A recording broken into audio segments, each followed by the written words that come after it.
नमस्कार। मैं समाज और देश के एक कुरीति या समस्या के प्रति सभी को ध्यान आकृष्ट करना चाहता हूं और उस पर अपना विचार रखना चाहता हूं। आज का मुद्दा है भ्रष्टाचार से रिलेटेड। भ्रष्टाचार ऐसा शब्द है जिसको बोलता सब है, इवन उसमें शामिल सभी लोग होता है और इसको खत्म भी सभी लोग करना चाहता है, लेकिन कोई खत्म कर नहीं पाता है। ये ऐसी व्यवस्था, ऐसा कुरीति कहें या कुप्रथा कहें या समस्या कहें, जिससे पूरा देश प्रभावित है या पछूता नहीं है। पूरे देश में जो कानून व्यवस्था की जहां तक बात है, उसमें जनता से लेके अगर हायरार्की देखा जाए तो सबसे निचले पायदान पे जनता है, जो वोटर है, उसकी संख्या सबसे ज्यादा है। और पिरामिड एक सिस्टम होता है इकोसिस्टम में, उसके तहत में ये पिरामिड का सिस्टम सब जगह लागू होता है कि जैसे जैसे ऊपर जाएंगे नीचे वाले की संख्या सबसे ज्यादा होगी लेकिन पावर सबसे कम होगा, और जैसे ऊपर जाएंगे संख्या कम होती जाएगी और पावर बढ़ता जाएगा। तो हमारी जो व्यवस्था है देश की, भारत देश की जो व्यवस्था है, उसके अनुसार से कहा जाता है हायरार्की में प्रेसिडेंट, राष्ट्रपति महोदय जो हैं या महोदय हैं, वो सबसे हाईएस्ट पद पर है हायरार्की में। साथ में जो एक्चुअल में है वो उनको प्राइम मिनिस्टर माना जाता है।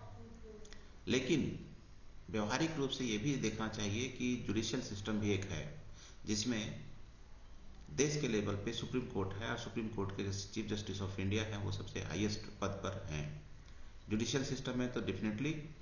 और स्टेट लेवल पे जुडिशियल में चीफ जस्टिस है, अदरवाइज गवर्नर भी हैं और चीफ मिनिस्टर भी हैं। तो पिरामिड सिस्टम में सबसे नीचे जनता है, बीच में सभी लोग हैं। धीरे धीरे करके जिनकी संख्या कम होती जाती है उनका पावर बढ़ते जाता है।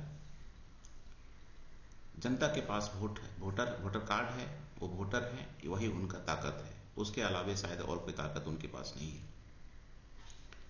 लेकिन जैसे जैसे पिरामिड में ऊपर जाते हैं तो उनके पास वो भी वोटर हैं, लेकिन उसके अलावा उनके पास और भी बहुत सारे पावर हैं जो सामान्य जनता को या वोटर को नहीं है। जहां तक भ्रष्टाचार की बात है, भ्रष्टाचार एक समाज में फैला हुआ कुरीति है और कुप्रथा है, ये समस्या है जिसके बारे में चर्चा सभी लोग करना चाहते हैं। ये समस्या है, ये इस बारे में सभी लोग बात करना चाहते हैं। इसके नाम पर वोट मांगने का काम भी सभी लोग करते हैं, लेकिन इसका समाधान कोई नहीं कर पाते। कारण क्या है? कारण यही है कि जो डेमोक्रेटिक सिस्टम में जो इंडिया का है, उसमें जुडिशियल सिस्टम ऐसा है कि वो अनअकाउंटेबल है। और अनअकाउंटेबल इस कदर है, जब अनअकाउंटेबल है, वो जवाबदेह नहीं है न जनता के प्रति न सरकार के प्रति, इसलिए वो बेलगाम भी है। और जब बेलगाम है तो नेचुरली स्वाभाविक रूप से वहां भ्रष्टाचार भी बेलगाम है। जब भ्रष्टाचार बेलगाम होगा तो उससे दूसरे लोग भी सीखते हैं या उनसे प्रेरणा लेते हैं। कुछ लोग का कहना है, पुलिस लोग इसलिए भ्रष्टाचार में शामिल होते हैं, वो कहते हैं, उनका कहना होता है कि हम नहीं लेंगे तो क्या फर्क पड़ता है, हम नहीं लेंगे तो कोर्ट जाएगा, कोर्ट में वकील और जज ले लेगा। डिस्ट्रिक्ट कोर्ट में वकील और जज का कहना है कि हम नहीं लेंगे तो क्या फर्क पड़ता है, हाई कोर्ट वाला ले लेगा। हाई कोर्ट वाला सोचता है कि सुप्रीम कोर्ट वाला ले लेगा। इसलिए अपने अपने स्तर पे जो जहां जितना लूट सकता है लूटने की कोशिश करता है। इसका नतीजा ये है कि समाज में भ्रष्टाचार व्याप्त है, इतने सालों से है। आजादी के पहले भी था, आजादी के बाद भी है, और अभी ये हमको नहीं लगता है कि अगला 50 साल या 100 साल तक में ये खत्म होने वाला भी है। ये भी खत्म होने वाला नहीं है।